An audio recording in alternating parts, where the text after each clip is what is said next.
relationship because they don't have those layers that are on there. What modern women nowadays are effectively doing, going back to your casino analogy, is they're going into the casino with $1 million at about 18 years old. They're gambling, right? They're having their fun. They're fucking getting free drinks. They're living life, whatever it may be, right? Because we all know casinos get free drinks.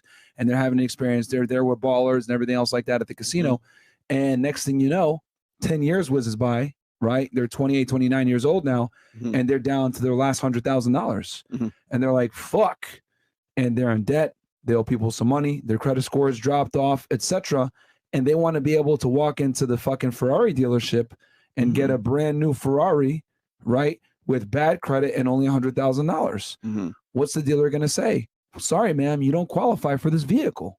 And that's where a lot of modern day women find themselves now, because they think, yo, well, why can't I find this vehicle? Like, I was told that at the end of the casino run, I can still come in here and get a vehicle because I'm a strong, independent woman. And, I gambled it out, and I competed with the best in the casino, and I might have won some hands and I lost some others, but I still have something in my name. I have $100,000. I might have a little bit of debt and not that great credit score, aka her past and her promiscuity and the body count, right? But I still deserve this Ferrari. And the dealer's going to look her straight in the face and say no. And there's a reason why we have a credit system in the United States. Do you qualify for this line of credit? And most modern day women do not qualify for the line of credit to get a high value guy to take them seriously for a commitment. And this is the train that's coming that's going to hit a lot of them in the future.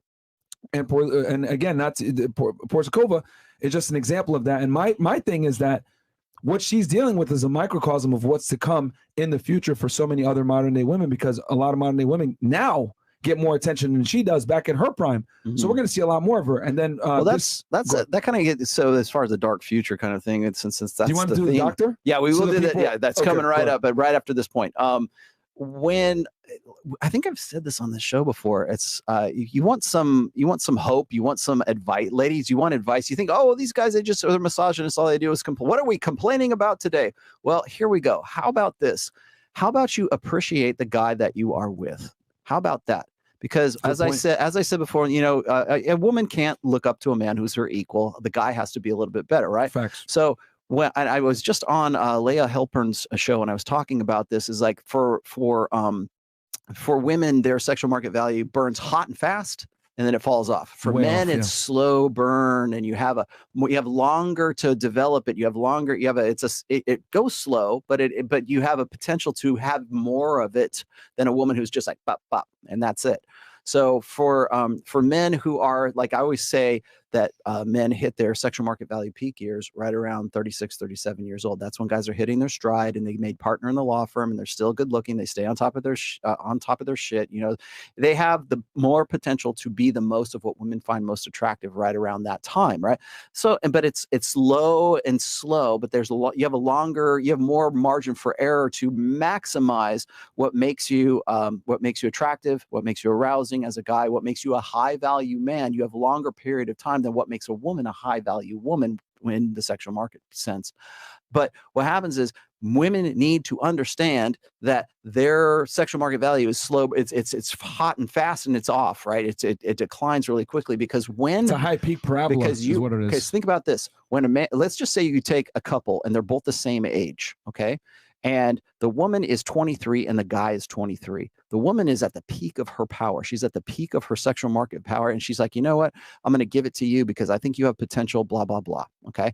You stick with him. You married at 23, 24 years old, and you go off into the future together.